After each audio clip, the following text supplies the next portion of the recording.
പറയപ്പെടുന്നത്. അല്ലാഹുവിന്റെ റസൂൽ സല്ലല്ലാഹു അലൈഹി വസല്ലം തങ്ങൾ പറയുകയാണ്, അലാ ഉനബ്ബിഉകും بخير يكفر به الخطايا ويرفع به درجاتكم كما قال رسول الله صلى الله عليه وسلم. സഹാബത്തെ, മുസ്ലിം ലോകമേ, സത്യവിശ്വാസികളെ, നിങ്ങൾക്ക് ഞാൻ ഒരു കാര്യം അറിയിച്ചു തരട്ടെയോ? ആ കാര്യങ്ങൾ പ്രാവർത്തികമാക്കുന്നതിലൂടെ നിങ്ങളുടെ പാവങ്ങൾ പൊറുക്കപ്പെടുകയും നിങ്ങളുടെ പദവികൾ ഉയർത്തപ്പെടുകയും ചെയ്യുമത്രേ. ഖാലൂ, സഹാബത്ത് പറയുന്നു, ബലാ യാ റസൂലല്ലാഹ്, അല്ലാഹുവിന്റെ റസൂലേ, അങ്ങ് ഞങ്ങൾക്ക് അറിയിച്ചു തന്നാലും ഹബീബേ. ഖാല റസൂലുള്ളാഹി സ്വല്ലല്ലാഹു അലൈഹി വസല്ലം, അല്ലാഹുവിന്റെ റസൂൽ പറയുന്നു, ഒന്ന് ഇസ്ബാഗുൽ വുളൂഇ അലൽ മകാരി. എത്ര വെറുപ്പുള്ള സമയത്തും നമുക്ക് എത്ര ബുദ്ധിമുട്ടുള്ള സന്ദർഭങ്ങളും പരിശുദ്ധമായ നമസ്കാരത്തിന് വേണ്ടി നിങ്ങൾ ഒളുവെടുക്കണേ. ആ ഒളുവെടുക്കുന്നതിൽ നിങ്ങൾക്ക് എത്ര വലിയ തണുപ്പായാലും എത്ര വലിയ വിഷമമായാലും ആ വിഷമങ്ങളെ അവഗണിച്ചുകൊണ്ട്, തണുപ്പിനെ അവഗണിച്ചുകൊണ്ട് നിങ്ങൾ ഒളുവെടുക്കണേ, നിങ്ങൾ ഒളുവെടുക്കണേ. അല്ലാഹുവിന്റെ റസൂല് പറയുകയാണ്, അത് നിങ്ങളുടെ പാപങ്ങൾ കഴുകിക്കളയാൻ, ഡിലീറ്റ് ആക്കാൻ, ക്ലിയർ ചാറ്റ് നിങ്ങൾക്ക് ലഭിക്കാൻ അതൊരു കാരണമാകുമെന്ന് നബിയുനാ റസൂലുള്ളാഹി. നമുക്ക് എത്ര വിഷമമുണ്ടെങ്കിലും നമ്മൾ ഒതുകൊടുക്കണം. ഭാര്യയോട് ചൊടിക്കുമ്പോൾ ഒതുകൊടുക്കണം, പ്രശ്നം തീരും. ഒതുകൊടുക്കാൻ പോവാ, വടിയെടുക്കാൻ പോവാ. ഭാര്യയോട് ചൊടിക്കുന്ന സമയത്ത് പെട്ടെന്ന് ഒതുകൊടുത്തു കഴിഞ്ഞാൽ നമ്മുടെ റാഹത്ത്, നമ്മുടെ ദേഷ്യമെല്ലാം മാറുന്നു. രാത്രി ഉറങ്ങാൻ കിടക്കുമ്പോൾ ഒതുകൊടുത്തിട്ട് കിടക്കണം. അപ്പൊ ഭാര്യയെ തൊട്ടാൽ മാഫി മുഷ്കിൽ. രാത്രിയത്തെ തൊടിയിൽ പ്രശ്നമില്ല, ഒറിജിനൽ തുടക്കം തൊടാതിരുന്നാൽ മതി. അത് പിന്നെ ഒതുവല്ല പോകുന്നത്, കുളിയിൽ നിർബന്ധമാവും. അപ്പൊ അതുകൊണ്ട് സാധാരണഗതിയിൽ ഇപ്പൊ ഒന്ന് ഭാര്യയോടൊപ്പം ഒന്ന് പോയി കിടക്കല്ലോ, ഒന്ന് തൊട്ട് പോയെന്ന് പറഞ്ഞ പ്രശ്നമാണ്. എന്നാലും ഒതുവോടുകൂടി തന്നെ നമ്മൾ കിടക്കണം. യാത്ര ചെയ്യുമ്പോൾ ഒതുവോടുകൂടി യാത്ര ചെയ്യണം. സ്കൂളിൽ പോകുമ്പോൾ ഒതുവോടുകൂടി യാത്ര ചെയ്യണം. അതിൽ വലിയ ബർക്കത്താണ്. എപ്പോഴും ഒതുവെടുക്കണം. ഒതുവെടുത്താൽ സ്വർഗത്തിലെത്തും. സല്ലല്ലാഹു അലൈഹി വസല്ലം തങ്ങളോടൊപ്പം ബഹുമാനപ്പെട്ട ബിലാൽ റളിയല്ലാഹു തആല അൻഹു സ്വർഗത്തിൽ അല്ലാഹുവിന്റെ റസൂലിന്റെ നിഴലായി അനുഗമിക്കുന്നത് നബി തങ്ങളെ സ്വപ്നം കാണുകയാണ്. പിറ്റേ ദിവസം സുബഹി കഴിഞ്ഞ് അല്ലാഹുവിന്റെ റസൂൽ വന്നിട്ട് ചോദിക്കുകയാണ്, ബിലാലേ, എങ്ങനെയാണ് നീ എന്നോടൊപ്പം നാളെ സ്വർഗത്തിൽ അനുഗമിക്കുന്നത്? അതുകൊണ്ട് നീ എനിക്ക് പഠിപ്പിച്ചു തരണം. എന്ത് പ്രവൃത്തിയാണ് നീ ചെയ്യുന്നത്? എന്നോടൊപ്പം സ്വർഗത്തിൽ എന്റെ നിഴലായിട്ട് ഞാൻ എവിടേക്ക് പോയാൽ നീ എന്റെ പിന്നാലെ ഉണ്ടല്ലോ ബിലാലെ, എന്താ കാരണം? എനിക്കൊരു അമലും ഇല്ല. പിന്നെ ഞാൻ എപ്പോഴും ഒളുവെടുക്കും. ഒളുവെടുത്താൽ 2 റക്അത്ത് ഞാൻ സുന്നത്ത് നിസ്കരിക്കും. ഞാൻ എപ്പോഴും ഒളുവെടുത്തു, ദായിമുൽ വുളൂആണ്. ഒളുവെടുത്തിട്ട് 2 റക്അത്ത് സുന്നത്ത് നിസ്കരിക്കും. അത് എന്റെ ഒരു ശൈലിയാണ്. ആ ഒരൊറ്റ കാരണത്താലാണ് ഇന്നീ സമയത്തു ദഫന അലൈക, അല്ലാഹുവിന്റെ റസൂൽ പറഞ്ഞു, ബിലാലേ, നിന്റെ കാലിന്റെ ചുവട്ടടി ഞാൻ കേൾക്കുകയാണ്. സ്വർഗ്ഗത്തിൽ ഒതുകൊടുത്താൽ മതി. അൽഹംദുലില്ലാ. ഹോസ്പിറ്റലിൽ കിടക്കുമ്പോഴും ഒതുകൊടുത്തിട്ട്, രാത്രി കിടക്കുമ്പോഴും ഒതുകൊടുത്തിട്ട്, യാത്ര പോകുമ്പോഴും ഒതുകൊടുക്കണം. നമ്മള് വണ്ടി എടുത്ത് യാത്ര പോകുമ്പോ, നമ്മളിവിടുന്ന് മംഗലാപുരത്തേക്ക് പോകുമ്പോ ഇച്ച പറയും, മോനെ അസ്രപ്പേ, ഈ പള്ളിയിൽ നിർത്തണം. എന്തിനാ ചൗക്കരിച്ച? അത് മൂത്രം ഒഴിക്കാനല്ല. മൂത്രം അതേ പറയുള്ളൂ. മൂത്രം ഒഴിച്ചിട്ട് അതേപോലെ വണ്ടി വന്ന് കയറും. കുറച്ച് ഒതുകൊടുക്കില്ല. അപ്പൊ പള്ളിയിൽ ഒതുകൊടുക്കാനുള്ള സൗകര്യമുണ്ട്, മൂത്രം ഒഴിക്കാനുള്ള സൗകര്യമുണ്ട്. അപ്പൊ നമ്മൾ മൂത്രം ഒഴിച്ചിട്ട് ഒതുകൊടുക്കണം. അങ്ങനെ ചെയ്യണം. ആശുപത്രിക്ക് പോകണം. ഒതുവെടുത്തിൽ കിടക്കുക. എപ്പോഴാ മരിക്കാന്നറിയില്ല. ഒതുവോടുകൂടി മരിക്കലല്ലേ? അല്ലാഹു അശുദ്ധിയോടെ മരിക്കാൻ തൗഫീക്ക് തരട്ടെ. അതിന്റെ ബർക്കത്തല്ലേ ഒതുവോടുകൂടി നമ്മൾ മരിക്കണം. പരീക്ഷയ്ക്ക് പോകുമ്പോൾ ഒതുവെടുത്തിട്ട് പോകണം. അപ്പൊ ഒതുവെടുക്കണം. എത്ര രാവിലെ തണുപ്പ്, ഭയങ്കരമായ തണുപ്പ്. എങ്ങനെയാ ഒതുവെടുക്കുക? ഇത്ര വെറുപ്പുണ്ടെങ്കിൽ നിങ്ങൾ ഒതുവെടുക്കണേ. തീർന്നില്ല. രണ്ടാമത് നബി തങ്ങൾ പറയുകയാണ്,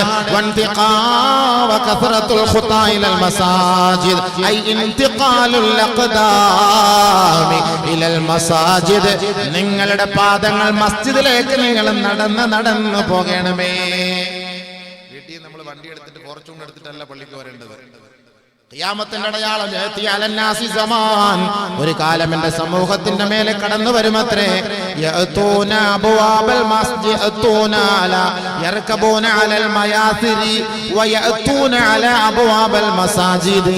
അവർ ആഡംബര വാഹനങ്ങളിൽ കയറിയിട്ട് മസ്ജിദിന്റെ വാതിൽക്കലേക്ക് കടന്നു വരുന്നത്. എന്റെ സമുദായത്തിലെ ഒരു വിഭാഗം നമസ്കരിക്കാൻ കടന്നു വരുന്നത് ആഡംബര വാഹനങ്ങളിലാണ്. ഇന്നത്തെ സാഹചര്യം വലിയ വാഹനങ്ങളിൽ അവർ യാത്ര ചെയ്ത് പള്ളിയിലേക്ക് നിസ്കരിക്കാൻ വരും. അങ്ങനത്തെ ഒരു കാലം എന്റെ സമൂഹത്തിൽ വരുമത്രേ. നബി തങ്ങൾ പറഞ്ഞു, അല്ലാഹു റസൂൽ പറഞ്ഞു, നിങ്ങൾ നടന്നു വരണമെന്ന്. രാവിലെ നമ്മൾ നടക്കാൻ വേണ്ടി പോകും. വണ്ടിയിൽ പള്ളിയിൽ വന്ന് നിസ്കരിച്ചിട്ട് വണ്ടി കൊണ്ട് വേടയിൽ വെച്ചിട്ട് പിന്നെ അവിടെ നടക്കാൻ പോകും. എന്തിനിപ്പോ ആ ത്യാഗം സഹിക്കുന്നത്? ഒന്നും എടുത്തിട്ട് പുരേ നടന്നിട്ട് വാ, അത്രയും കൂലി കിട്ടൂലേ നിങ്ങൾക്ക്? പദവി ഉയർക്കും, പാപങ്ങൾ തകർക്കപ്പെടും. അങ്ങനെ നിങ്ങൾ നടക്കണം. നബിയുനാ റസൂലുള്ളാഹി തങ്ങളെ മൂന്നാമതായി പറഞ്ഞു, വന്ദിലാറുസ്സലാത്തി ബിസ്സലാ ബഅദസ്സലാ. ഒരു നമസ്കാരത്തിന് ശേഷം അടുത്ത നമസ്കാരത്തെ നിങ്ങൾ പ്രതീക്ഷിച്ചിരിക്കണമേ. ഫർദ് നമസ്കാരത്തിന് വേണ്ടി വരുന്നവർ സുന്നത്ത് നമസ്കരിച്ചിട്ട് ഫർദിന് വേണ്ടി പ്രതീക്ഷിക്കണേ. ഫദാലികുമുർ റിബാത്ത് ഫദാലികുമുർ റിബാത്ത് ഫദാലികുമുർ റിബാത്ത്. അത് തന്നെയാണ് ഏറ്റവും കൂലി ലഭിക്കുന്ന കാര്യമെന്ന് ഹബീബുനാ ശഫീഉനാ റസൂലുള്ളാഹി. വലിയ ഭാഗ്യം. റിബാത്ത് എന്നൊക്കെ പറഞ്ഞു കഴിഞ്ഞാൽ ശത്രുക്കൾ വരുന്നതിനെ പ്രതീക്ഷിച്ച് അവരിൽ നിന്ന് സംരക്ഷണത്തിന് വേണ്ടി ഒരുപറ്റം ആളുകളെ രാത്രി ഉറക്കമിളയ്ക്കുന്ന അവസ്ഥയിൽ ഉറക്കമൊഴിവാക്കി സഹാബാക്കൾക്ക് സുരക്ഷിതരായി, സൈന്യങ്ങൾക്ക് സുരക്ഷിതരായി നിർത്തപ്പെടുന്ന ഒരു വിഭാഗത്തിന് പറയുന്ന പേരാണ് റിബാത്ത്. ഏറ്റവും വലിയ കൂലിയാണ്. ആ കൂലി അല്ലാഹു തആല നൽകുന്നു ഈ 3 ക്വാളിറ്റി ഉള്ളവർക്ക്. വീട്ടിൽ നിന്ന് ഒന്നുകൊടുത്ത് നടന്ന് പള്ളിയിൽ വന്ന് നമസ്കാരത്തെ പ്രതീക്ഷിച്ചിരിക്കുന്നവർ. അല്ലാഹു എടുത്തൊരു കരാറാണ്. വെറുതെ ഒന്നുകൊടുക്കണ്ട. നബിയുനാ റസൂലുള്ളാഹി സ്വല്ലല്ലാഹു അലൈഹി വസല്ലമ തങ്ങൾ പറയുകയാണ്, മൻ തവല്ലാ ഫഹസനൽ വുളൂഅ ثم رفع طرفه إلى السماء فقال أشهد أن لا إله إلا الله وأشهد أن محمدا عبده ورسوله. അല്ലാഹുവിന്റെ റസൂൽ പഠിപ്പിക്കുകയാണ്, ആരെങ്കിലും നല്ല നിലയിൽ ഒളുവെടുത്തതിനു ശേഷം ഒളുവെടുത്ത് പൂർത്തിയായി ആകാശത്തേക്ക് അവൻ കണ്ണുയർത്തിയിട്ട് അഷ്ഹദു അല്ലാ ഇലാഹ ഇല്ലല്ലാഹ് വഅഷ്ഹദു അന്ന മുഹമ്മദർ റസൂലുള്ളാഹ് എന്ന് പറഞ്ഞാൽ ഫുത്തിഹത് ലഹു അബ്വാബുൽ ജന്നതി സമാനിയ. സ്വർഗ്ഗത്തിന്റെ 8 വാതിലും അവന് വേണ്ടി തുറക്കപ്പെടും. യദ്ഖുലുഹാ മിൻ അയ്യിഹാ ശാ. ആ വാതിലുകളിൽ ഏത് വാതിലിലൂടെ വേണമെങ്കിലും നിനക്ക് പ്രവേശിക്കാം. ഫ്രീ. സ്വർഗ്ഗത്തിലെ 8 വാതിൽ അല്ലാഹു തുറന്നുതരുന്നു. എന്ത് എളുപ്പമുള്ള പണിയല്ലേ? വല്ല പണിയുണ്ടോ? GST അടയ്ക്കണോ? SST SC അടയ്ക്കണോ? വല്ല ത്യാഗമുണ്ടോ? 100 കിലോ സഞ്ചി തൂക്കണോ? വല്ല ത്യാഗമുണ്ടോ? ഒരേന്ന് നല്ല റാഹത്തായിട്ട് ഒളുവെടുത്തിട്ട് ഖിബലയിലേക്ക് നോക്കി ആകാശത്തേക്ക് നോക്കി അഷ്ഹദു അല്ലാ ഇലാഹ ഇല്ലല്ലാഹു വഅഷ്ഹദു അന്ന മുഹമ്മദർ റസൂലുള്ളാഹ്. പിന്നെ ഉലമാകൾ അല്ലാഹുമ്മ ജഅൽനി മിനൽ തവ്വാബീൻ വജഅൽനി മിനൽ മുതതഹിരീൻ വജഅൽനി മിൻ ഇബാദിക സ്വാലിഹീൻ വജഅൽനി സബൂറൻ ശക്കൂറൻ വഅദ്കുറുക ദിക്റൻ കസീറൻ വസബ്ബിഹക ബുക്റതൻ വഅസീല എന്നൊക്കെ പല ദിക്റുകളും ദുആകളുണ്ട്. എന്നാൽ ഇത് യഥാർത്ഥത്തിൽ നബിയുനാ റസൂൽ നമ്മൾ പറഞ്ഞ വാക്കാണ് അഷ്ഹദു അല്ലാ ഇലാഹ ഇല്ലല്ലാഹു വഅഷ്ഹദു അന്ന മുഹമ്മദൻ അബ്ദുഹു വറസൂലുഹു. അങ്ങനെ ആകാശത്തേക്ക് നോക്കിയിട്ട് അവൻ പറഞ്ഞാൽ സ്വർഗത്തിന്റെ 8 വാതിലും അവന് വേണ്ടി തുറക്കപ്പെടുന്നു. ഏത് വാതിലിലൂടെ നിനക്ക് സ്വർഗത്തിൽ പോകാം. അത്ര വലിയ ഭാഗ്യം. ആരെല്ലാം അങ്ങനെ ചെയ്യും? ഇപ്പൊ നമ്മളിവിടെ വീട്ടിന്റെ പുരയിൽ ഒതുവെടുത്തിട്ട് ഇങ്ങോട്ട് നോക്കുമ്പോൾ ഫാൻ കാണും, AC കാണും. ആകാശത്തേക്ക് എവിടെ നോക്കാൻ? ഇല്ലെങ്കിലും നോക്കാം. എല്ലാം വീട്ടിനകത്തല്ലേ ഒതുവെടുക്കുന്ന മൊത്തം.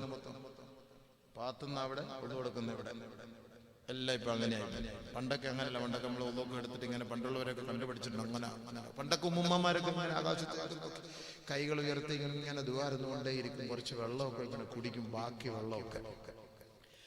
ബഹുമാനമുള്ള സഹോദരങ്ങളെ, അതുകൊണ്ട് നമ്മൾ അല്ലാഹുവിന്റെ അടുത്ത കരാറാണിത്. അല്ലാഹുവിന്റെ അടുത്ത കരാർ. നിസ്കാരം നിലനിർത്താൻ, നിസ്കരിക്കുക, കരാർ ചെയ്യുക. അങ്ങനെയുള്ളവർക്ക് അല്ലാഹു വിജയം നൽകും. അവരാണ് യഥാർത്ഥ സത്യവിശ്വാസി. قد أفلح المؤمنون الذين هم في صلاتهم خاشعون والذين هم عن اللغو معرضون والذين هم للزكاة فاعلون والذين هم لفروجهم حافظون إلا أزواجهم أو ما ملكت أيمانهم فإنهم غير ملومين فمن ابتغى وراء ذلك فأولئك هم العادون والذين هم لأماناتهم وعهدهم راعون. ഈ അമാനത്ത് അല്ലാഹുവിനോടുള്ള ഉത്തരവാദിത്തമാണ്, ഈ അഹദ് അല്ലാഹുവിനോടുള്ള ഉത്തരവാദിത്തമാണ്. അല്ലദീന യൂഫൂന ബിഅഹദില്ലാഹ് വലാ യൻഖുദൂനൽ മീസാഖ് കല്ലമാ ഖതബനാ റസൂലുള്ളാഹി സ്വല്ലല്ലാഹു അലൈഹി വസല്ലം ഇല്ലാ ഖാല ലാ ഈമാന ലിമൻ ലാ അമാനത ലാ വലാ ദീന ലിമൻ ലാ അഹദ ലാ. അല്ലാഹുവിന്റെ റസൂലിന്റെ പ്രഭാഷണങ്ങളിൽ ഏത് പ്രഭാഷണം നബി തങ്ങൾ നടത്തിയാലും അല്ലാഹുവിന്റെ റസൂൽ ഈ ഒരു ഹദീസ് പറയാതെ പ്രഭാഷണം നടത്തുമായിരുന്നില്ല. അല്ലാഹുവിന്റെ റസൂലിന്റെ ചുരുക്കം ചില പ്രഭാഷണങ്ങൾ ഒഴികെ ബാക്കിയുള്ള പരിപൂർണമായ പ്രഭാഷണങ്ങളിലെല്ലാം, കൂടുതലും പ്രസംഗങ്ങളിലെല്ലാം അല്ലാഹുവിന്റെ റസൂൽ ഈ ഹദീസ് ചേർത്ത് പറയുമായിരുന്നു. ലാ ഈമാന ലിമൻ ലാ അമാനത ലാ വലാ ദീന ലിമൻ ലാ അഹദ ലാ. അമാനത്ത് എന്ന് പറയുന്ന ആ ഒരു വിശ്വാസം, ആ ഒരു വിശ്വസ്തത, ആ ഒരു ഉത്തരവാദിത്വം, ആ ഒരു സത്യസന്ധത ഏതൊരു സമുദായം ഏറ്റെടുക്കുന്നില്ലയോ അവനിൽ വിശ്വാസമില്ല, ഈമാനില്ല, അവൻ മുഅ്മിനാണെന്ന് പറയുന്നതിൽ അർത്ഥമില്ല. വല്ലദീന ഹും ലിഅമാനാതിഹിം വഅഹദിഹിം റാഊൻ. സത്യവിശ്വാസികളുടെ വിശേഷണങ്ങൾ പറയുന്ന പരിശുദ്ധമായ ഖുർആനിലെ സൂറത്തുൽ മുഅ്മിനൂനിലെ ആദ്യത്തെ 10 ആയത്തെടുത്ത് നോക്കണേ. അതിൽ സത്യവിശ്വാസി ആരാണ്? ഖദ് അഫ്ലഹൽ മുഅ്മിനൂൻ. സത്യവിശ്വാസി വിജയം വരിച്ചിരിക്കുകയാണ്. അവൻ ദുഃഖിക്കേണ്ടതില്ല, പ്രയാസപ്പെടേണ്ടതില്ല. അവരുടെ ക്വാളിറ്റിയാണ് അല്ലാഹു വിവരിക്കുന്നത്. ഒന്ന്, അമാനത്തിനെ അവർ കാത്തു സൂക്ഷിക്കുന്നവരാണ്. വഅഹദിഹിം റാഊൻ. അല്ലാഹുവിനോടെടുത്ത കരാർ പാലിക്കുന്നവരാണ്. ലാ ഈമാന ലിമൻ ലാ അമാനത ല വലാ ദീന ലിമൻ ലാ അഹദ ലാ. കരാർ പാലിക്കാത്തവന് ദീനിൽ യാതൊരു സ്ഥാനവുമില്ല. അതുകൊണ്ട് യുവാക്കളെ, യുവതികളെ, അല്ലാഹു നമ്മളോടെടുത്ത കരാറാണ്. ആലമുൽ അർവാഹിൽ വെച്ചെടുത്ത കരാറാണ്. ഞാനാണ് നിങ്ങളുടെ രക്ഷിതാവെങ്കിൽ എന്റെ മുന്നിൽ നിങ്ങൾ സുജൂദ് ചെയ്യണേ, എനിക്ക് വേണ്ടി നിങ്ങൾ സുജൂദ് ചെയ്യണേ, എന്റെ മുന്നിൽ നിങ്ങൾ നമ്മുടെ ശിരസ്കരാകണേ എന്ന് അല്ലാഹു നമ്മളോട് പറഞ്ഞപ്പോ ബലാ, ഞങ്ങളത് ഏറ്റെടുത്തു അല്ലാ, ഏറ്റെടുത്തു അല്ലാ എന്ന് പറയണം. എന്നാൽ നിസ്കരിക്കണം. അത് അല്ലാഹുവിന്റെ കരാറാണ്. കരാർ പാലിക്കാതെ മുഅ്മിനായി ജീവിക്കാമെന്നും മുഅ്മിനായി മരിച്ചു പോകാമെന്നും പ്രതീക്ഷിക്കേണ്ട. ഖുർആന്റെ ആയത്ത് ഞാൻ പറഞ്ഞത് അല്ലാഹുവിന്റെ റസൂല പ്രത്യേകമായിട്ട് പറഞ്ഞത്. വല്ലദീന ഹും അലാ സ്വലവാതിഹിം യുഹാഫിളൂൻ ഉലൈക ഹുമുൽ വാരിസൂൻ അല്ലദീന യരിസൂനൽ ഫിർദൗസ് ഹും ഫീഹാ ഖാലിദൂൻ. ആരാണോ അല്ലാഹുവിനോടുള്ള കരാറ്, നമസ്കാരം നിലനിർത്തുന്നത്, അവർ സ്വർഗത്തിന്റെ ഫിർദൗസ് എന്ന് പറയുന്ന സ്വർഗത്തിന്റെ അനന്തരഗാമിയത്രേ. ആ സ്വർഗം അല്ലാഹു അവന് വേണ്ടി എഴുതി കൊടുത്തിരിക്കുകയാണ്. അവൻ അതിന്റെ അനന്തരാവകാശിയാണെന്ന് പരിശുദ്ധമായ ഖുർആൻ നമ്മളെ അറിയിക്കുകയാണ്. അതുകൊണ്ട് നമസ്കാരമില്ലാത്തവന് സ്വർഗമില്ല. കാരണം അല്ലാഹുവിനോടുള്ള കരാർ ലംഘിച്ചവനത്രേ. നമ്മളൊക്കെ പണ്ട് ജന്നത്തുൽ ഫിർദൗസ് എന്ന അത്ര ആദ്യമായിട്ട് നമ്മൾ കേട്ടിട്ടുള്ളത് 2 അത്തറിന്റെ പേരാ. ഒന്ന് മജ്മയും 2 ജന്നത്തുൽ ഫിർദൗസും അല്ലേ? നമ്മളെ കേട്ടുള്ള അങ്ങനെയാണ്. മജ്മ കൊണ്ടുവന്ന് മയ്യത്തിന്റെ മുകളിലേക്ക് കളിക്കുക. അല്ലോ, മയ്യത്തിന്റെ ആ കബറിൽ 3 ദിവസം മലക്ക് ചോദ്യം ചോദിക്കാൻ പറ്റൂല. ഈ സ്മെല്ല് മാറുന്നവരാണ്. ഒരു വല്ലാത്തൊരു സാധനമാണ് ഈ മജ്മ. ഓ പഠിച്ചവൻ, നമ്മളൊക്കെ ഓടിപ്പോയി മേടിക്കും. ഇപ്പോഴും ഓർമ്മ വരും. ഇത്രയും ഒരു പഞ്ഞിക്കകത്തൊക്കെ അത് കയറ്റി വെച്ചിട്ട് ഇങ്ങനെ ചെവിയിൽ വെച്ചിട്ട് തള്ളിയിട്ട് ജുമാക്ക് വേണ്ടി വരുമ്പോൾ ഏത് ഉപ്പുപ്പായി വഴിയിൽ പോയിട്ടുണ്ടോ അപ്പോഴേ അറിയാം. മണം പിടിച്ച് ഇങ്ങനെ ശ്വാനൻ മണം പിടിച്ച് പോകുന്ന പോലെ. പിന്നെ രണ്ടാമത് കണ്ടുപിടിക്കുകയാണ് ജന്നത്തുൽ ഫിർദൗസ്. പിന്നെ ഇപ്പോഴല്ലേ ഊതും ഇതൊക്കെ വന്നത്. പണ്ടൊക്കെ നമ്മൾ ഊതൊന്നും കണ്ടിട്ടില്ല. നമ്മൾ ഊതി പരിചയമുള്ള സംഭവം. ഇപ്പോഴാണ് ഊത് യഥാർത്ഥത്തിൽ. ഇപ്പൊ വാപ്പം മരിച്ചാൽ ഉമ്മ മരിച്ചാൽ ഊത് പറ്റണമെന്ന് പറഞ്ഞാൽ 100 മില്ലിക്ക് 3000 റുപ്യ. പൈസാ കാലത്തിന് 3000 റുപ്യ കൊടുക്കാൻ പോയി. വേറെ ജോലി 20 രൂപയുടെ ജാസ്മീൻ ഉണ്ടോ മജ്മ ഉണ്ടോ വാങ്ങിക്കൊണ്ട് കൊടുക്കുക അല്ലേ? ഒരു മയ്യത്തിനോടുള്ള ഏറ്റവും വലിയൊരു ആദരവാണ് നല്ല അത്തറും നല്ല വസ്ത്രം. ഞങ്ങൾ പറഞ്ഞു നല്ല വസ്ത്രമൊക്കെ ധരിപ്പിച്ച് വേണം നിങ്ങളുടെ മയ്യത്തിനെ കൊണ്ട് അടക്കാൻ. അപ്പൊ നല്ല അത്തറൊക്കെ പുരട്ടണമെന്നൊക്കെ പറയുമ്പോൾ നമ്മൾ നല്ല ഊത് വില കൂടിയ ഊതൊക്കെ വാങ്ങി കൊടുക്കുക അതൊക്കെ പറഞ്ഞ വയസ്സായ മനുഷ്യൻ എക്സ്പയർ ആയ സാധനത്തിന് ഇനി എന്തിനാ ഉസ്താദേ ഈ 4000 രൂപയുടെ ഒക്കെ ഊത്? അയാൾ എക്സ്പയർ ആയിട്ടില്ല, കബറിലേക്ക് കൊണ്ട് വെക്കുമ്പോൾ അടുത്ത ആയുസ് വരികയാണ്. ഇവിടെ എക്സ്പയർ ആയി. അപ്പോൾ വാപ്പ ഉപ്പ നമ്മുടെ കബറിൽ ചെന്നിട്ട് ആയുസ് കിട്ടുമ്പോൾ ഈ മജ്മയുടെ സ്മെല്ലടിക്കുന്നു. എക്സ്പയർ ആയ സാധനം എൻ്റെ മോൻ എനിക്ക് വേണ്ടി, അവന് ഞാൻ 2.5 ഏക്കർ ജാഗ എഴുതി കൊടുത്തു, അവന് 2000 റുപ്യയുടെ ഊത് വാങ്ങി തരാതെ 10 റുപ്യയുടെ എക്സ്പയർ ആയ ജാസ്മീനും മജ്മയും കൂടെ എൻ്റെ മണ്ടയ്ക്ക്, നാളെ നീ മൈസരയിൽ വാടാ, നിന്നെ ഞാൻ പിടിക്കാം അല്ലേ? അതുകൊണ്ട് നമ്മുടെ ഉപ്പമാരോടൊക്കെ സ്നേഹം ഉണ്ടെങ്കിൽ നമ്മൾ നല്ല വസ്ത്രം കൂടിയ നല്ല തുണി വാങ്ങണം. നല്ല തുണി, മയ്യത്ത് തുണിയൊക്കെ ഏറ്റവും കുറഞ്ഞ തുണിയാണ് വാങ്ങി കൊടുക്കുന്നത്. 22 റുപ്യ 1 മീറ്റർ തുണിക്ക്. മയ്യത്ത് കൊണ്ടുപോകുമ്പോൾ അടുത്ത് കബറി വെക്കുമ്പോഴേ പൊട്ടിത്താഴെ സംഭവം. അത് കീറിയാൽ തന്നെ അതിന്റെ പുകയടിച്ചിട്ട് അലർജിയുടെ രോഗം ഉണ്ടാകും. മരിച്ച ആക്കും ഉണ്ടാവും അലർജിയുടെ അസുഖം. കബറി പോയാൽ തുമ്മലായിരിക്കും.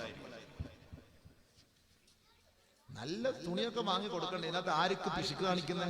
നമ്മൾക്ക് അള്ളാഹ് തന്ന നിഅമത്ത്. മരിച്ചു കഴിഞ്ഞാൽ നമ്മൾ അസ്തമിച്ചു പോകുന്നവരല്ല, മരിച്ചു കഴിഞ്ഞാലും ജീവിക്കുന്നതാണ്. മരണപ്പെട്ടവർക്ക് വേണ്ടിയൊക്കെ നമ്മൾ ദ്വാരക്കുന്നതും മരണപ്പെട്ടവർക്ക് കൊണ്ട് കീസാലതവാമ ചെയ്യുന്നതും. പിന്നെ എന്തിനാ സംഭവം?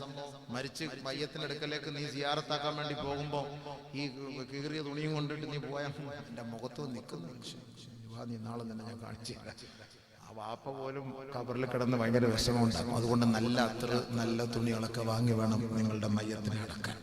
ഉസ്താദ് നാളെ മരണമായിട്ട് ബന്ധപ്പെട്ടൊക്കെ നാളെ പറഞ്ഞു തരാം. എൻ്റെ വിഷയം അതല്ല. അപ്പൊ മനസ്സിലായില്ലേ? അപ്പൊ അള്ളാഹുവിനോടുള്ള കരാർ. അതേപോലെ നിസ്കരിക്കാൻ വേണ്ടി പള്ളിക്ക് വരുമ്പോൾ ചില ചങ്ങാതിമാര് രാത്രി ഉടുത്തോണ്ട് കിടക്കുന്ന കൈലി ഉടുത്തിട്ടാ വരിക. രാത്രി നമ്മള് കൈലി മാറൂലേ, അതെടുത്തിട്ട് 3 പ്രാവശ്യം ബാത്റൂമിൽ പോകും. അതൊക്കെ 2 തുള്ളി ഈ ഭാഗത്ത് 2 തുള്ളി ഈ ഭാഗത്ത് ഒക്കെ കാണും. എല്ലാം കൂടെ കണക്കൊക്കെ ഒരു 12 തുള്ളി അതിൽ തന്നെ ഉണ്ടാകും. അതുമായിട്ടാണ് നമ്മൾ സുബഹിക്ക് പള്ളിയിൽ വരുന്നത്. എന്നിട്ട് ഇത് കഴിഞ്ഞിട്ട് രാവിലെ ഒരു കേസുണ്ട്, പോസ്റ്റ് ഓഫീസിൽ പോകണം, പോലീസ് സ്റ്റേഷനിൽ പോകണം എന്ന് പറയുമ്പോൾ നല്ല തേച്ച് വെച്ച പശയൊക്കെ മുക്കിയത് ഉടയാത്ത സാധനം എടുത്ത് വെച്ച് ഇങ്ങനെ പടക്കാന്ന് പോകും. അള്ളാന്റെ മുന്നിൽ കൂതറയും മറ്റുള്ളവന്റെ മുന്നിൽ ഭയങ്കര സാധനം വില കൂടിയത്. ഇല്ലേ നമ്മൾ ചെയ്യുന്ന അങ്ങനല്ലേ? അല്ലേ? രാവിലെ അള്ളാഹുവിന്റെ പള്ളിയിൽ നിസ്കരിക്കാൻ വേണ്ടി സുബൈക്ക് വരുമ്പോൾ നല്ല അത്തറൊക്കെ പറഞ്ഞിട്ട് പല്ലൊക്കെ തേച്ചിട്ട് വരണം. അതാണ് അള്ളാഹിന്റെ റസൂൽ ഏറ്റവും കൂടുതൽ. ഇദാ ഖുംത മിനൽ ലൈലി ഫസ്തഖ്, നിങ്ങൾ രാത്രി എഴുന്നേറ്റാൽ പല്ല് തേക്കണമെന്ന് പഠിപ്പിച്ചു. രാവിലെ നിങ്ങൾ നിസ്കരിക്കാൻ വേണ്ടി പള്ളിക്ക് വരുമ്പോൾ നിങ്ങൾ നല്ല മിസ്വാക്ക് തേച്ച് അത്തറൊക്കെ പുരട്ടിയിട്ട് പള്ളിക്ക് വരണം. ഭയങ്കര റാഹത്താണ്. ഇത് പല്ല് തേക്കാതെ ചുമ്മാ വരും അള്ളാഹു പറഞ്ഞ കൈ കെട്ടി വലല്ലാലി എന്ന് പറഞ്ഞ് തൊള്ള ഉറക്കുമ്പോൾ അടുത്ത അറ്റാക്ക് വന്ന് വീഴും. ഈ സ്മെല്ലടിച്ചിട്ട് പല്ലേക്കൂലല്ലോ. പള്ളിക്ക് വരുമ്പോൾ മലക്കൊക്കെ അത് വിഷമമുണ്ടാവും. അത് ഈ കട്ടൻ പീടി അടിക്കുന്നവന്മാരാണെങ്കിൽ ഭയങ്കര പ്രശ്നമാണ്. അതിൻ്റെയും കൂടെ സ്മെല്ല് രണ്ടും കൂടെ ആകുമ്പോൾ ആകെ മൊത്തത്തിൽ അള്ളാഹ് കാത്ത് ഇമാമിന്റെ ഇടയിലൊക്കെ വന്നിക്കരുത്. അയാൾ ആയത്ത് മൊത്തം തെറ്റിപ്പോകും സംഭവം. അപ്പം എപ്പോഴും കാരണം ഈ മലക്കുകൾക്ക് വേദന ഉണ്ടാക്കുന്നത് മുഅ്മിനീങ്ങൾക്ക് വേദന ഉണ്ടാക്കുന്നതാണ്. മുഅ്മിനീങ്ങൾക്ക് വേദന ഉണ്ടാക്കുന്നത് മലക്കുകൾക്കും വേദന ഉണ്ടാക്കും. മനസ്സിലായില്ലേ? അപ്പൊ അതുകൊണ്ട് നഹൻ നബി സല്ലല്ലാഹു അലൈഹി വസല്ലം അൻ കുല്ലി മുസ്കിരിൻ വ മുഫ്തിരിൻ, ശരീരത്തിന് വിഷമമുണ്ടാക്കുന്ന ബലഹീനമാക്കുന്ന ശരീരത്തെ അശക്തമാക്കി കളയുന്ന എല്ലാ വിഭവങ്ങളും നബിതങ്ങൾ നിരോധിച്ചു. അതിൽപ്പെട്ടതാണ് ബീഡി വലി. അതൊക്കെ അങ്ങോട്ട് ഒഴിവാക്കി കളയണം. പാൻപരാഗ്, മുറുക്കാന്, പുകയില ഇതൊക്കെ ഇല്ലേ, അതൊക്കെ അങ്ങോട്ട് ഒഴിവാക്കണം. കാലക്രമേണ നമ്മുടെ ശരീരത്തിൽ നിന്ന് നമ്മുടെ ബലം നമുക്ക് നഷ്ടപ്പെട്ടു പോകും.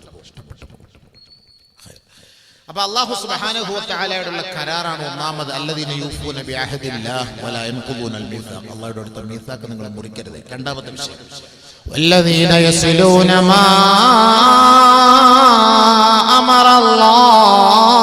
അമറല്ലാഹു ബി അയ്യൂസൽ. രണ്ടാമത്തെ കരാർ എന്താണ്?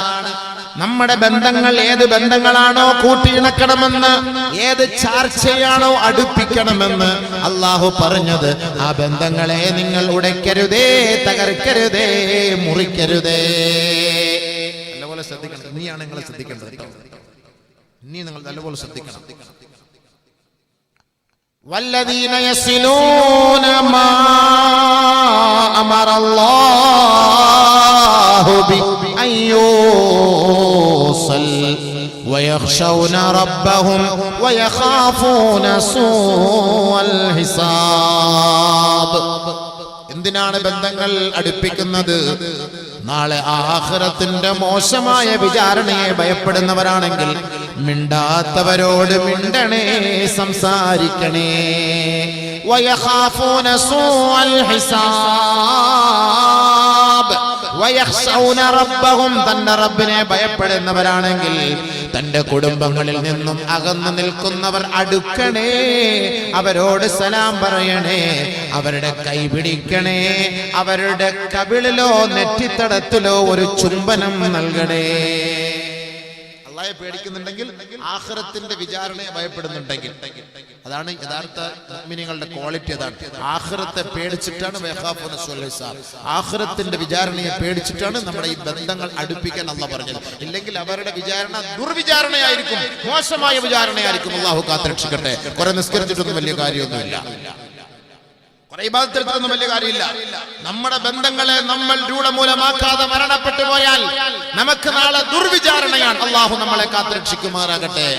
നബിയുനാ റസൂലുള്ളാഹി സ്വല്ലല്ലാഹു അലൈഹി വസല്ലമ തങ്ങൾ പറയുന്നു, സിലൂ അർഹാമകും വലൗ ബിസ്സലാം, ഒരു സലാമെങ്കിലും പറഞ്ഞ് നിങ്ങളുടെ ബന്ധങ്ങളെ നിങ്ങൾ ചേർക്കണമേ, കൂട്ടിയിണക്കണമേ. നബിയുനാ റസൂലുള്ളാഹി കാന റസൂലുള്ളാഹി സ്വല്ലല്ലാഹു അലൈഹി വസല്ലമ യബ്ദഉ മൻ ലഖിയഹു ബിസ്സലാം വയബ്ദഉ മൻ ലഖിയഹു ബിൽ മുസാഫഹ.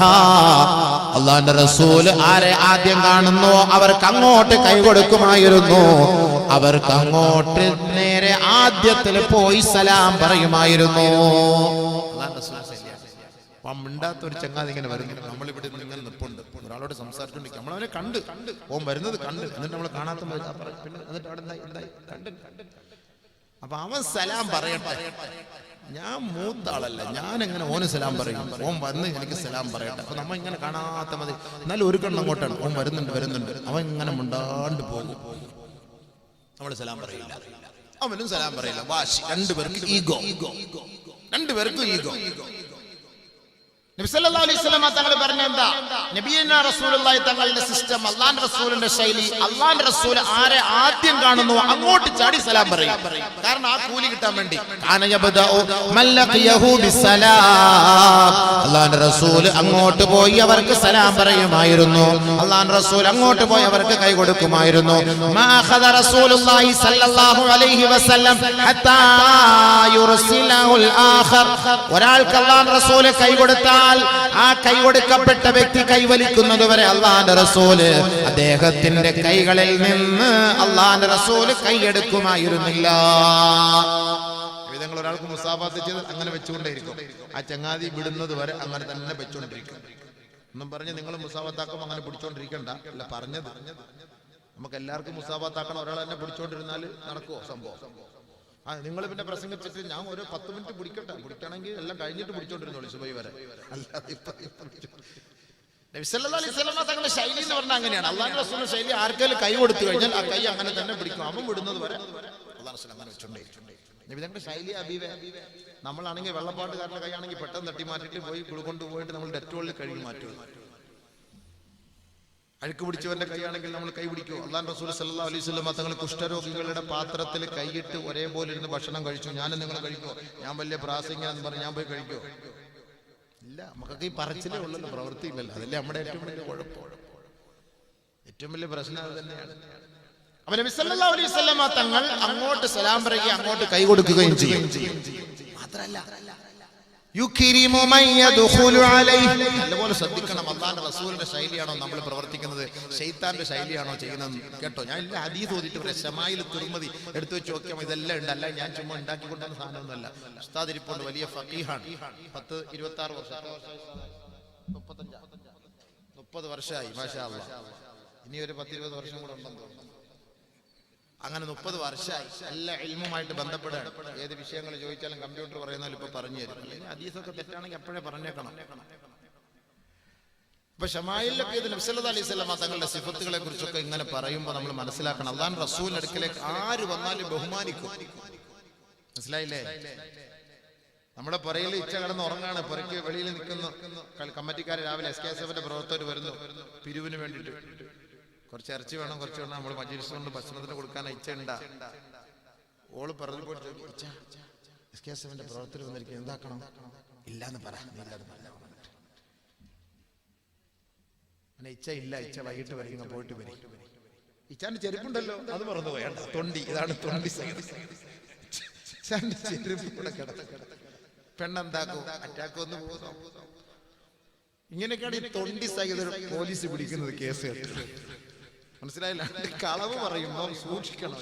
ഇച്ചാന്റെ ചെരുപ്പിടുണ്ടോ, ഇച്ചാന്റെ കാറുണ്ടോ, ബൈക്കുണ്ടോ, ഇതൊക്കെ നമ്മൾ നോക്കണം. അല്ല വെറുതെ പോയിട്ട് കള്ളം പറയാൻ നിൽക്കണ്ട. വെറുതെ പോയിട്ട് കള്ളം പറയാൻ നിൽക്കണ്ട.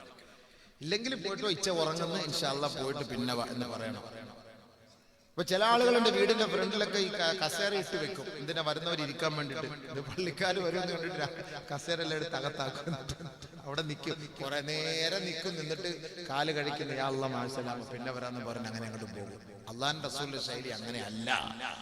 നബിയുനാ റസൂലുള്ളാഹി സ്വല്ലല്ലാഹു അലൈഹി വസല്ലമ തങ്ങൾ അങ്ങയുടെ ഹളറത്തിലേക്ക് ആര് കടന്നു വന്നാലും അല്ലാഹുവിന്റെ റസൂൽ അവരെ സ്വീകരിക്കുകയും ബഹുമാനിക്കുകയും ആദരിക്കുകയും ചെയ്യുമായിരുന്നു.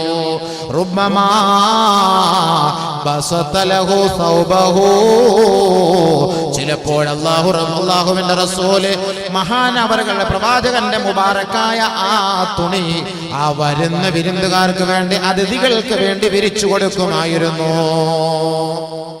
അതിലേക്ക് അല്ലാഹുവിന്റെ റസൂൽ ഇരിക്കാൻ പറയും. ഇരിക്കി ഇരിക്കി വയുഅസിമുഹു അലൈഹി ബിൽജുലൂസി ഇൻ അബാ, വന്ന അതിഥികൾ ഇല്ല വേണ്ട വേണ്ട ഞങ്ങൾ നിന്നോളാം പറ്റൂല, അങ്ങനെ നിന്നോളാം എന്ന് പറഞ്ഞാൽ അല്ലാഹുവിന്റെ റസൂൽ സമ്മതിക്കൂല. നിർബന്ധിച്ച് അവരെ പിടിച്ച് അതിൽ ഇരുത്തുമായിരുന്നു. അല്ലാഹുവിന്റെ റസൂൽ സല്ലല്ലാഹു അലൈഹി വസല്ലം തങ്ങൾ ഇരിക്ക്, നമ്മളൊക്കെ ചില ആൾക്കാർ പറയില്ലേ ഇരിക്കി ഇല്ല കുഴപ്പമില്ല ഇരിക്കപ്പ എന്ന് പറഞ്ഞാൽ ഇരിക്കണം. അവരെ പിടിച്ച് അവിടെ ഇരുത്തണം. നബിയുടെ ശൈലി അതാണ് സംഭവം.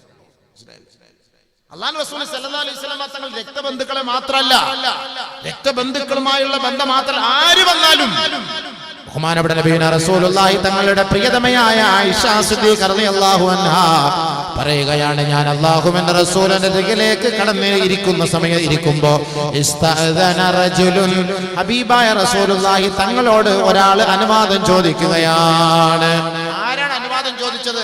ആ നാട്ടിലെ ഏറ്റവും നികൃഷ്ട ജീവി, മനുഷ്യന്മാർക്ക് കണ്ണെടുത്താ കണ്ടുകൂടാത്ത ഒരു സാധനം. ചില ആളുകളുണ്ടല്ലോ, ചില നമ്മുടെ നാട്ടില് കള്ളും കുടിച്ചിട്ട് പിന്നെ പുകയടിച്ചിട്ട് ഇങ്ങനെ നടക്കും. ആർക്കും ഇഷ്ടപ്പെടില്ല അങ്ങനെയുള്ള സാധനം. ഉസ്താദിനെ കാണാൻ പറഞ്ഞെന്ന് പറഞ്ഞാൽ ഉസ്താദ് എന്നെ ചങ്ങാതി ഉസ്താദിനെ അന്വേഷിക്കുന്നുണ്ട്, ശൈത്താൻ അവൻ പോകാൻ പറ, ഇവിടെ അവൻ ഇങ്ങോട്ടേക്ക് വരുന്നത് എന്ന് പറയൂലേ. നാട്ടിലെ ഏറ്റവും മോശക്കാരനായ ഒരാളെ വിഐപികൾ കാണാൻ ഇഷ്ടപ്പെടൂല. അല്ലാഹുവിന്റെ റസൂൽ സല്ലല്ലാഹു അലൈഹി വസല്ലം തങ്ങളുടെ അരികിലേക്ക് നികൃഷ്ടനായ ഒരു വ്യക്തി, നാട്ടിലെ ബിസബിനുൽ അശീറ, വെറും മോശക്കാരനാണ്, ആ മോശമായ ഖബീലയിലുള്ള വ്യക്തിയാണ് അല്ലാഹുവിന്റെ റസൂലിനോട് അനുവാദം ചോദിച്ചത്. അല്ലാഹുവിന്റെ റസൂലിന്റെ പ്രിയതമയായ ആയിഷ ബീവി ചോദിക്കുന്നു, അല്ലാഹുവിന്റെ റസൂലേ, ഒരാൾ അങ്ങയോട് കടന്നു വരാൻ അനുവാദം ചോദിക്കുകയാണ്. ആ വ്യക്തിയെ കുറിച്ച് പറഞ്ഞപ്പോൾ അല്ലാഹുവിന്റെ റസൂൽ പറയുകയാണ്, ആഹാ, അത് മോശമായ ഒരു വ്യക്തിയാണല്ലോ, വൃത്തികെട്ടവനാണല്ലോ, നികൃഷ്ടനാണല്ലോ, അവനാണോ എന്നെ അന്വേഷിച്ചു വന്നത്? ഫഅദിന ലഹു, അത്ര പറഞ്ഞിട്ട് അല്ലാഹുവിന്റെ റസൂൽ ആയിഷ ബീവിയോട് പറഞ്ഞു, അവനെ കടന്നു വരാൻ പറയണേ. ആ വ്യക്തിക്ക് അല്ലാഹുവിന്റെ റസൂലിന്റെ ഹളറത്തിലേക്ക് കടന്നു വരാൻ അനുവാദം നൽകുകയാണ്. അവനാണോ ആ കള്ളുകുടിയൻ അവനാണോ വന്നത്?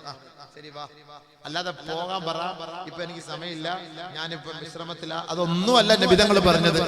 ഓനെ കടത്തിവിട്, വരാൻ പറ. നബിയുനാ റസൂലുള്ളാഹി സ്വല്ലല്ലാഹു അലൈഹി വസല്ലമ തങ്ങളുടെ ഹളറത്തിലേക്ക് ആ സഹോദരൻ കടന്നു വന്നപ്പോ ഫഅലാന ലഹുൽ ഖൗലാ, അല്ലാഹുവിന്റെ റസൂൽ മാന്യമായ നിലയിൽ അദ്ദേഹത്തോട് സംസാരിച്ചു. ഒരു വിഐപിയോട് സംസാരിക്കുന്നത് പോലെ ആ നാട്ടിൽ ആർക്കും വേണ്ടാത്ത നികൃഷ്ടനായ വ്യക്തിയോട് അല്ലാഹുവിന്റെ റസൂൽ മാന്യമായിട്ട് ബഹുമാന പുരസ്സരം സംസാരിച്ചു. ഫഖറജ, അദ്ദേഹം സംസാരമെല്ലാം കഴിഞ്ഞ് പുറപ്പെട്ടു പോയപ്പോ ആയിഷ റളിയല്ലാഹു തആല അൻഹ വന്നിട്ട് പറയുകയാണ്, യാ റസൂലല്ലാഹ്,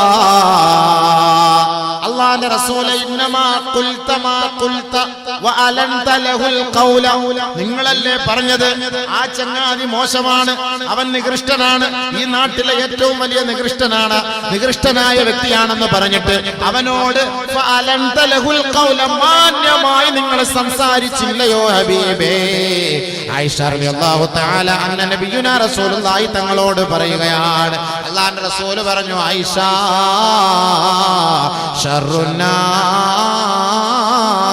നാസി, ജനങ്ങളിൽ ഏറ്റവും നികൃഷ്ടനായ വ്യക്തി മന്നൊരുവനാണ് വദഅഹുന്നാസു ഔ തറകഹുന്നാസു ഇസ്തിഖാഫുഹി.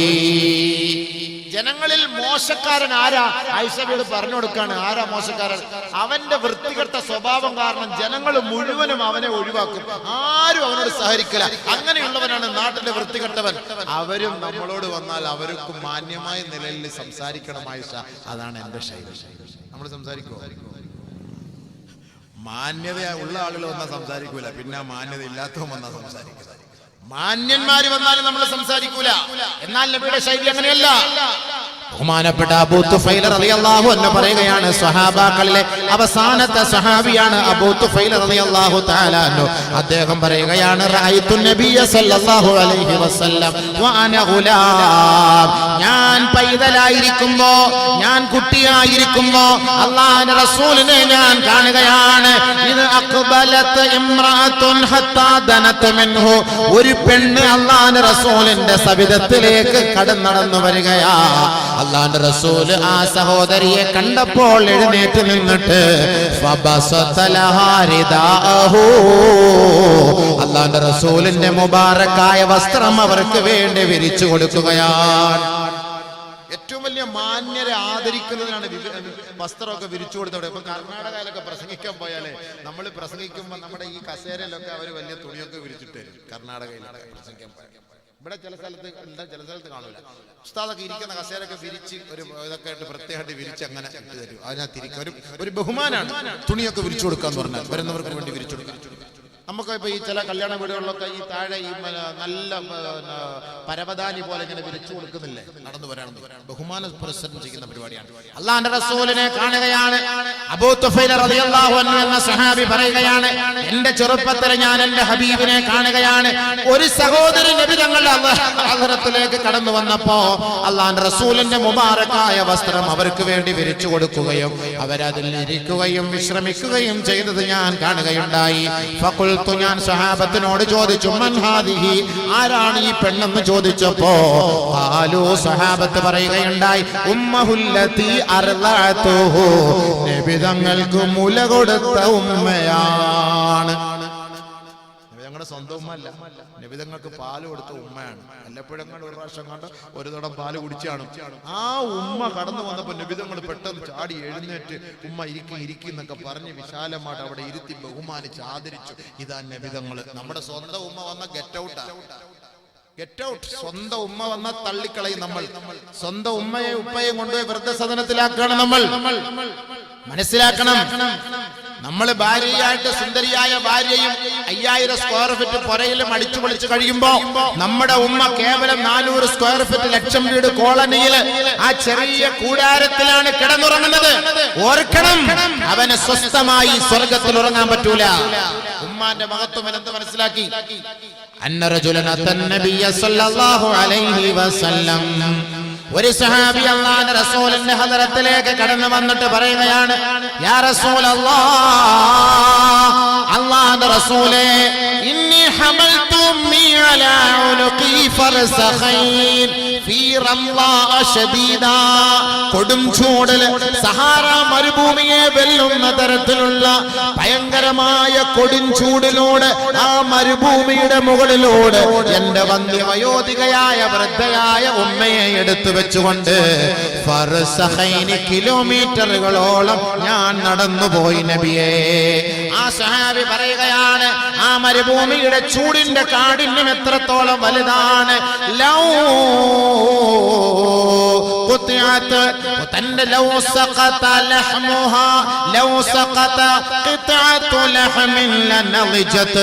ആ മരുഭൂമിയുടെ മടിത്തട്ടിലെ മണൽപ്പരപ്പിലെങ്ങാനും ഒരു കഷണം ഇറച്ചി വീണാൽ അത് കത്തിച്ചാമ്പലായി കരിഞ്ഞു പോകും. അത്രത്തോളം കൊടും ചൂടിലൂടെ എന്റെ ഉമ്മയെ ഞാൻ ചുമലിലെടുത്ത് വെച്ചുകൊണ്ട് ഫർസഖൈനി, കിലോമീറ്ററുകളോളം ഞാൻ നടന്നുപോയി എന്റെ ഉമ്മയെ ഞാൻ സഹായിച്ചു നബിയേ. ഫഹൽ അദ്ദൈതു ശുക്റഹാ, എന്റെ ഉമ്മയോടുള്ള ആ നന്ദി ഞാൻ നിറവേറ്റിയോ റസൂലേ. എന്റെ ഉമ്മ എനിക്ക് ചെയ്ത നന്ദിയായോ നബിയെ? കൊടും ചൂടില് ഒരു കഷ്ണം ഇറച്ചി ആ മരുഭൂമിയിലുള്ള അത് അങ്ങനെ പെട്ടെന്ന് വേവും. അത് തന്തൂരി ചിക്കനായി മാറും. മനസ്സിലായില്ലേ? അത് അൽഫഹമായി മാറും. അങ്ങനത്തെ ചൂടില് എന്റെ ഉമ്മ നടക്കാതെ എന്റെ ഉമ്മയെ ഞാനെടുത്ത് എന്റെ തോളിൽ വെച്ചിട്ട് ഞാൻ ഇങ്ങനെ കൊണ്ടുപോകണം. കിലോമീറ്ററുകളോളം, 5-6 കിലോമീറ്ററുകളൊക്കെ വരും ഫർസഖയുടെ കണക്ക് പ്രകാരം. ആ കിലോമീറ്ററുകളോളം ഞാൻ എന്റെ ഉമ്മയെ കൊണ്ട് നടന്നു. എന്റെ ഉമ്മയോടുള്ള ആ നന്ദി കടപ്പാട് ഞാൻ പൂർത്തിയാക്കിയോ നബിയേ? ഖാല റസൂലുള്ളാഹി സ്വല്ലല്ലാഹു അലൈഹി വസല്ലം ലാ ലഅല്ലഹു അൻ യകൂന ബിതൽഖത്തിൻ വാഹിദ. ആ ഉമ്മതിനെ പ്രസവിക്കാൻ നേരത്ത് അവർ അനുഭവിച്ച വേദനയുടെ എത്രയോ ത്യാഗമാണ് അനുഭവിച്ചത്. അതിൽ ഒരു ഭാഗം പോലും പൂർത്തിയായിട്ടില്ല മകനെ. നമ്മുടെ ഉമ്മ നമ്മളെ പ്രസവിക്കാൻ വേണ്ടി നെക്കുണ്ടല്ലോ, ആ ത്യാഗം അതിന്റെ ഒരംശമായിട്ടില്ല. എന്തായാലും ഇത്രത്തോളം ത്യാഗമൊന്നും നമ്മുടെ ഉമ്മായെ വെച്ചിട്ട് നമ്മൾ ചെയ്യൂല. ആരും ചെയ്യൂല. ഇത്രത്തോളം ത്യാഗവും നമ്മുടെ ഉമ്മായെ കൊണ്ട് നമ്മൾ ചെയ്യൂല.